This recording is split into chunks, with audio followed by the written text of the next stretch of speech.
Hello everyone, Radhe Radhe. आप सभी का बहुत बहुत स्वागत है। आप सबकी की दीपावली का त्योहार कैसा मन रहा है मुझे कमेंट बॉक्स में कमेंट करके ज़रूर बताना।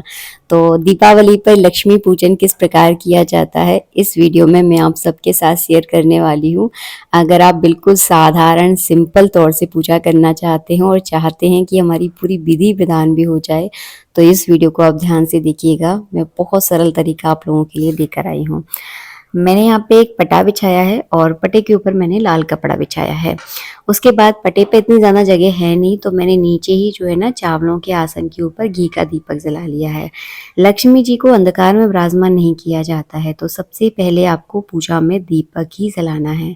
तो हमने यहाँ पे दीपक जला लिया है। अब हम माता लक्ष्मी जी और गणेश जी को विराजमान करेंगे।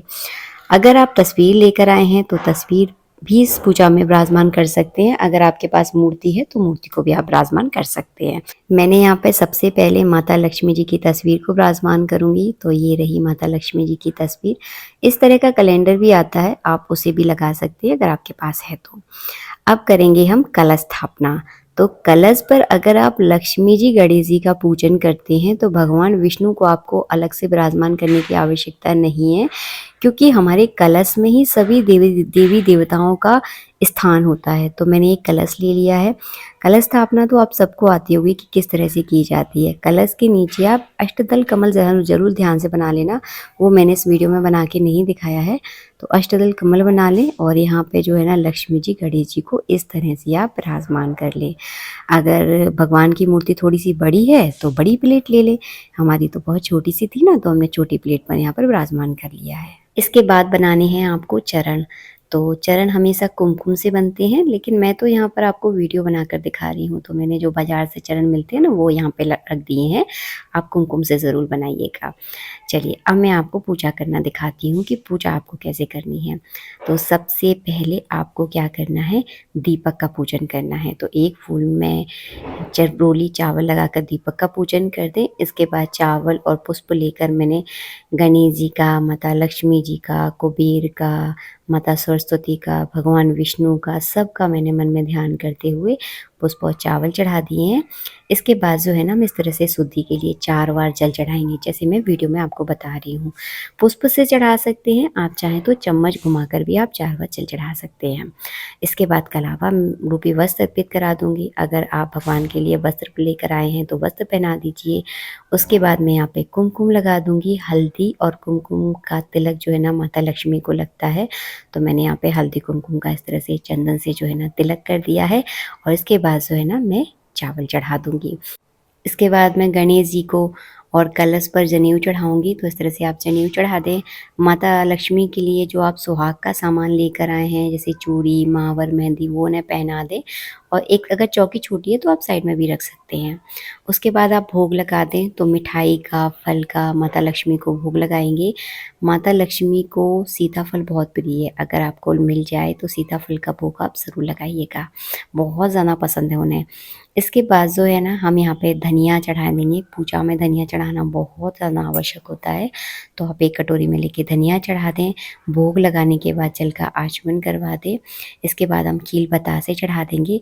और खीलें इस तरह से जो है ना माता लक्ष्मी जी गणेश जी के पास जो है ना वर्षा की जाती है, जैसे मैं आपको वीडियो में दिखा रही हूँ।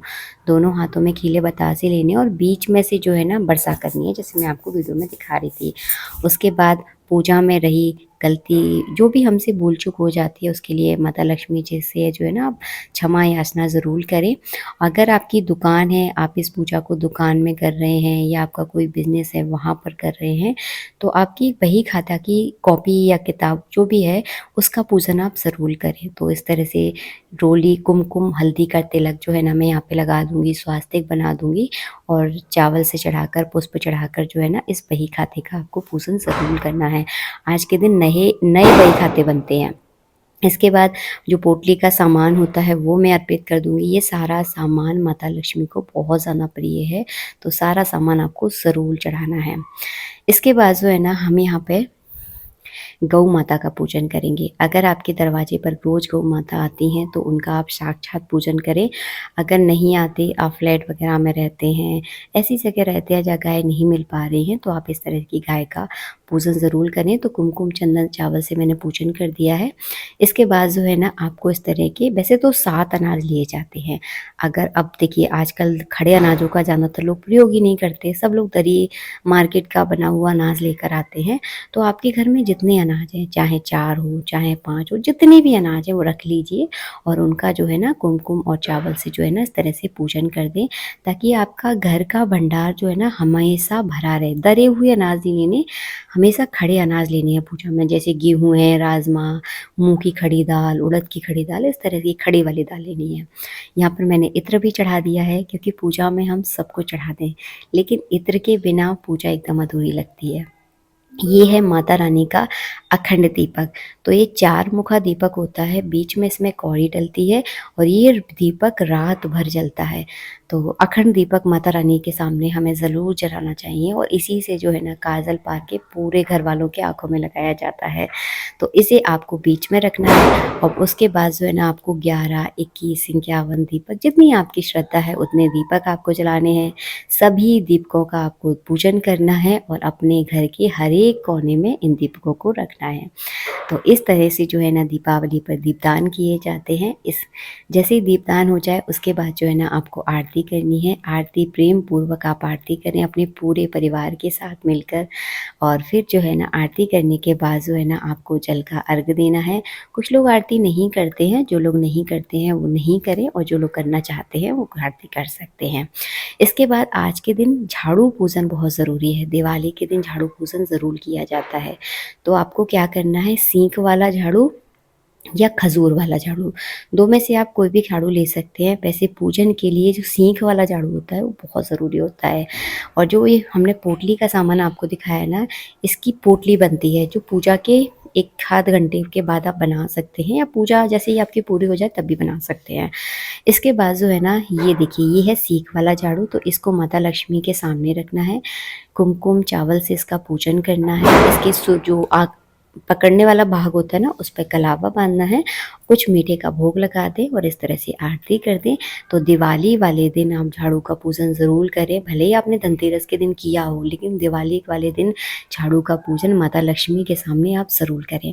तो इस तरह से दिवाली की पूजा की जाती है। मैंने आपको बहुत सरल तरीका बताया है। बाद में आपको चौकी कैसे हटानी है ये भी मैं आपको थोड़ा-थोड़ा सा बता दूँ। इस कलश का आपको क्या करना है, तो ये कलश जो है ना जब माता लक्ष्मी को अपने यथास्थान पर आप विराजमान कर दें और इस कलश का जल जो है ना किसी भी पेड़ पौधों में डाल दें। तुलसी में नहीं डालना है, बाकी सब पेड़ पौधों में आप डाल सकते हैं। और जो 1 रुपए का सिक्का हम कलश में डालते हैं वो अपने घर की तिजोरी में रखा जाता है। मिलेंगे नेक्स्ट वीडियो अच्छा लगा है तो लाइक कीजिएगा। राधे राधे।